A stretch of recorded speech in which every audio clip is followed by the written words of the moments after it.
حدیث نمبر 303 جی 303 حدثنا قاسم بن دينار الكوفي قال حدثنا عبيد الله بن موسى وطلق بن غنام عن شيبان عن عاصم عن زر عن عبد الله رضي الله عنه قال كان رسول الله صلى الله عليه وآله وسلم يصوم من غرة كل شهر 3 أيام وقلما كان يفطر يوم الجمعة. حضرت عبداللہ بیان کرتے ہیں، کون ہیں صحابی حضرت عبداللہ؟ عبداللہ ابن مسعود.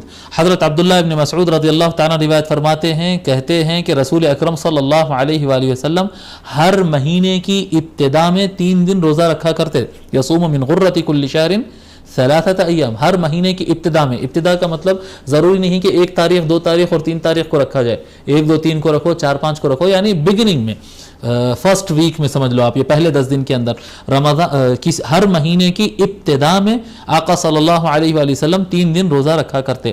وقل ما كان يفطر يوم الجمعة، اور بہت کم ہی ایسا ہوتا کہ نبی اکرم صلی اللہ علیہ وآلہ وسلم جمعہ کے دن روزے سے نہیں ہوتے. اکثر ایسا ہوتا کہ آقا جمعہ کا دن آتا اور حضور صلی اللہ علیہ وآلہ وسلم روزے سے ہوتے. جی وہ کنیکٹنگ روزہ ہوتا ہے یا صرف جمعہ کا روزہ بھی حضور صلی اللہ علیہ وآلہ وسلم رکھے ہیں. شوافع اور حنابلہ اکثر اس کو روکتے ہیں. شافعی حضرات کہتے ہیں کہ نہیں، صرف جمعہ کا روزہ نہیں رکھنا، لیکن احناف کے پاس اس کی گنجائش ہے کہ اگر صرف جمعہ کا روزہ رکھنا چاہتے ہیں تو بھی رکھ سکتے ہیں.